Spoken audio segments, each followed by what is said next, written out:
Let's start with an affirmation today. Say this with me. I start with the premise that there is something right and wonderful about me. I'm open to receive. I'm open to believe that I am capable of great things. There are miracles in this very room just for me, and I claim them now. Take a breath there. I want to thank the wonderful women of last week, Eileen and Nancy and Janine, for giving such a wonderful Thanksgiving service. Thank you. The story of Hanukkah is about faith. And when we look at the stories in the Bible here at Unity, we look at them from the metaphysical perspective, which means that all the characters in the story actually represent aspects of your consciousness, your being, which makes all the stories of the Bible relevant for you and your life right where you are. I really invite you to listen with that perspective in mind. The Greeks in the story represent the consciousness of control, conformity by force. Do it my way or else. This fear-ridden world is forcing people to fit in. The politics and the religions of fear over and over and over try to make everybody be the same because they think then they're going to be safe. Then everything is going to be okay. From the 3rd century to today, the same thing has been happening to humanity. Why over all these centuries have we not solved this problem? Why have we not figured out how to stop making fear out there run the world? It's a genuine question. Why? I have the answer for you today. It will only cost an extra $10 per person in the tithe basket today. Come on, I got to run this place too. Because the problem's not out there, the problem's in you. It's the consciousness of control and conformity. And when it lives in you, it is what will be projected onto the world and what you will see. Multiply that by billions of people. Billions of people projecting the fear and the control and the I have to be this way and you have to be that way onto each other because it lives inside of them first. This is what's amazing about the teachings of Unity is we lead you to where the problem is and the solution for you and your life. Because we know when you become free and awaken to the great self, capital S, within you, then the world will change. The world will be healed. But in the fearful world, control is the name of the game.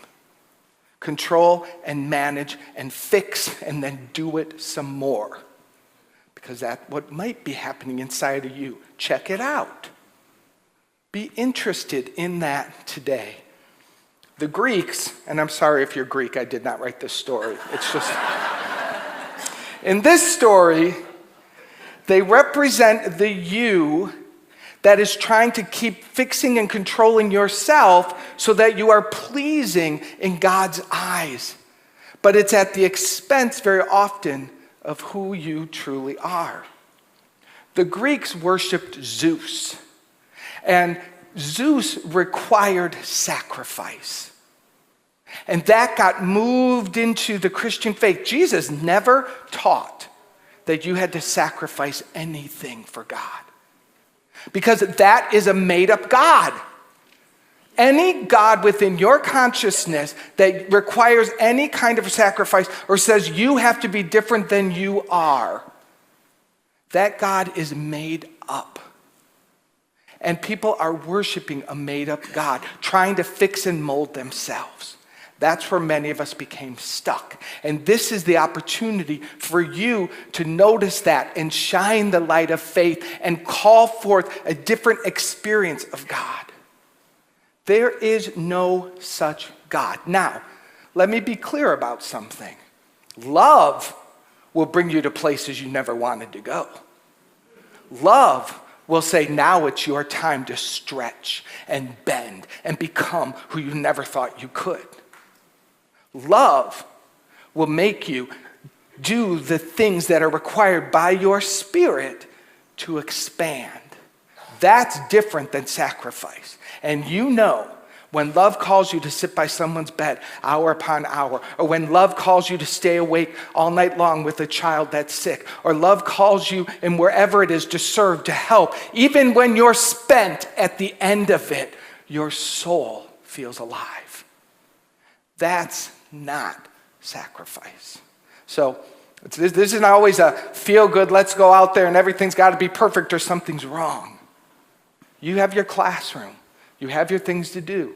And love will take you where you must go.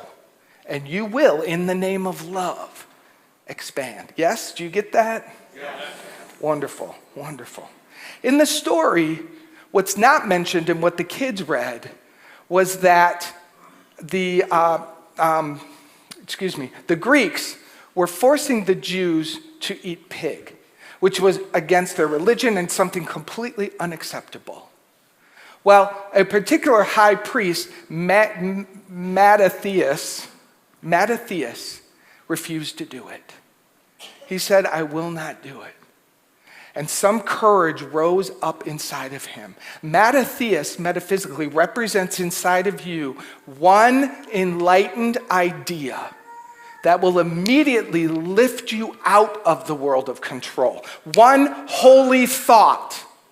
Mattathias lives inside of you. You have one holy thought that can lift you up and say, no more. No more am I participating in the things that are not serving the God of my being. That's what happened within him. And when that happened, it caused a war. In the story, that's when the war broke out. Guess what? When you have one holy thought inside of you that says, you know, I really should be free here. All of the 1,000 other thoughts have a thought about that, don't they? War breaks out inside of you. The holy war, the right war. The right war, when inside of you, suddenly you realize there's another possibility. There is a higher thought, a higher way, and thought is how your world is created. This is absolute law. What you think is what you see. Period. I don't care if you don't like it. Well, I care, but I don't. Because law is law. I don't care if you don't like gravity. It is here and it's going to work for you. So is that law, even when you don't believe it's working for you. Everything you think is what you're seeing and experiencing. The very same thing can happen to two people. One person will think about it, oh, wow, this is God calling me to a greater experience. I welcome how God's going to show up. Prove me now, God. And they're going to step into that experience ready to expand and grow. The very next person is going, this is against me. This isn't fair. This is not the way it's supposed to be. And they're going to have a fight with life. The very same thing. They're seeing it through their thoughts. Do you understand this? Yes. This is law, and this is the great news, because what can you do something about? Your thoughts. You can do something about that. You really can't do something about the other person if they're your problem. Do you know that?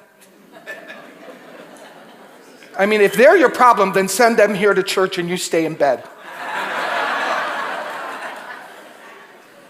I mean, that's going to work just as fine for you.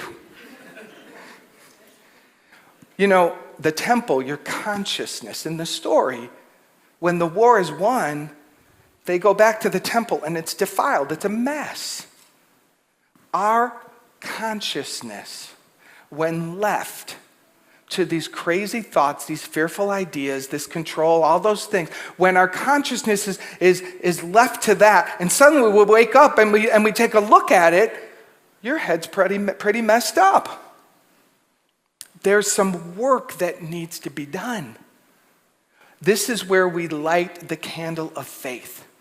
This is where we look at it. You know, the light itself, metaphysically, the lamp, represents the thought, or the oil represents the thought of love. See, we don't fight this war with force or effort. We let the Holy Spirit, the whole Spirit of love, pour itself upon the thoughts, upon what is living inside of you that is not holy. Let the love pour over it, and it will transform it for you. Force on force is never a winning equation. How is fear transformed and healed? With love. So although I say it's a war inside of you that is not yours to fight. When the war happens, we give it over to the Holy Spirit. Holy Spirit, multiply the holy thoughts. Multiply the holy thought within me so that when it's time to face all of the fear, it will be so strong that it will survive and it will prevail. The next piece I want to look at is the number 8. The number 8 in this story, 8 metaphysically represents one step above the natural order, higher than nature and its limitations. It's higher than any limitations. The number 8 represents lifting up above all of the patterns, all of the ways of the world. That's what happened when they stepped out on faith with one holy thought. It endured and it carried them. And that's where the miracle happens. 8 is outside, the consciousness outside of the common, outside of the expected, outside of the patterns that keep repeating in your life. You need to step out of those so that a miracle can happen. So often we want to bring God into the problem, right? Okay, I'm just going to stay right here, God, right here. Here's the problem. Here, right here, right here. Come on, here. It won't change. I'm just going to stare at it until it changes. What does it do if you stare at it? It grows. And all the while, God's going, hello? Why don't you look over here? Why don't you take your attention off of that and look over here? That's what 8 metaphysically represents. Above and beyond the challenges, beyond the problem. And what did they rely upon? What is this story about? Faith. They built their faith muscle. Faith moves mountains. We've heard this. Faith says you can start with nothing, and out of nothing and out of no way, a way will be made.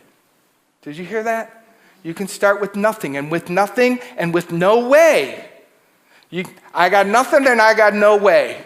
And Spirit goes, thank God. Now we can let the miracle come into place. When you finally realize you have nothing and no way, that's the moment when the miracle gets a chance. Do you get that? That's where faith brings us. Not to just get by. Faith doesn't bring you just to have it your way. A miracle is not going, okay, let's just appease them and feel sorry for them.